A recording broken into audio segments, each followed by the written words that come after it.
Hello guys, another day, another vlog. So ngayon ang ganap namin is ililibre ako ng kapatid ko. Yes, sa Sangyup.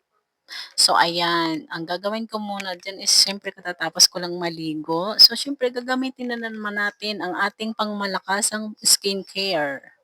Tapos na nga ako naglinis ng mukha diyan at nakapaglagay na rin ng cream ng Honest Glow. So ayan, nagdo-drawing na nga ako ng kilay ko diyan. Hindi talaga ako marunong magkilay. So ayan, 'di ba, plakadong plakado 'yan. So ayan lang ang kaya kong gawin sa kilay ko, and then sunod ay yung gagawin naman natin is yung maglalagay tayo ng um, kilay. So ayan, pinakita ko muna sa inyo kung ano ang ginagamit kong foundation at saka press powder. So ayan, yung Gemelan na yan is gamit ko talaga yan. Napakaganda din yan sa skin. Talagang pag kahit ano ka, kahit na papawisan ka is hindi siya natatanggal. As in, hindi siya talaga yung parang 'pag nagpunas ka is matadala ang foundation niya, hindi siya gano'n. Talagang stick talaga siya doon sa skin mo. So, ayan. So, mamaya ko na 'yan ilalagay kasi nga ang uunahin natin is maglalagay tayo ng cluster eyelashes. So, una muna nga natin gagawin is curl muna natin yung ating pilik mata. And then, maglalagay muna ako ng contact lens kasi mahirap na ilagay yan pag nakalagay na yung cluster for eyelashes natin, yung DIY eyelashes natin. So, lahat ng ginagamit ko dyan is ilalagay ko sa comment section ang link para naman masubukan nyo at matry kung ano yung mga ginagamit ko.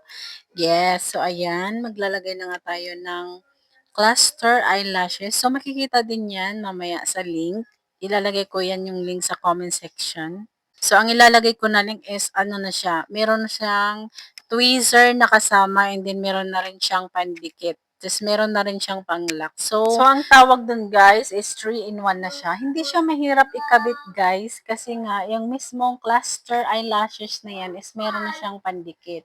Pero kung gusto niyo talagang dikit na dikit, pwede niyo namang gamitin. Lalagyan niyo yung as in pilik mata niyo, and then yung cluster eyelashes niyo, yun parehas silang lalagyan para dikit na dikit talaga. So, ginaganyan ko lang siya paglagay. So, ayan, di ba, napakaganda niya. Very natural lang siya. And then, pwede mo pa siyang magamit ulit yung cluster na yan. Kasi nga, hindi naman siya nasisira kapag katatanggalin nyo na siya. So, ayan, nakapaglagay na ako ng dalawa. Di ba, ang ganda niya tingnan. Ano lang siya, normal lang siya tingnan. So, ayan na yung gagamitin natin is yung Gemelan. I-try nyo din yung Gemelan na yun. Maganda talaga yan siya. Made from Korea yan siya, yung Gemelan na yan. So, ayan lang yung gamit ko.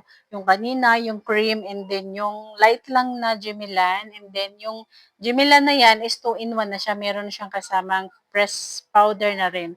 And then yung ginamit ko lang dyan na pang blush on ko is yung My Chair lang din na ginagamit ko na lipstick na long lasting siya. So, ayan. O, diba?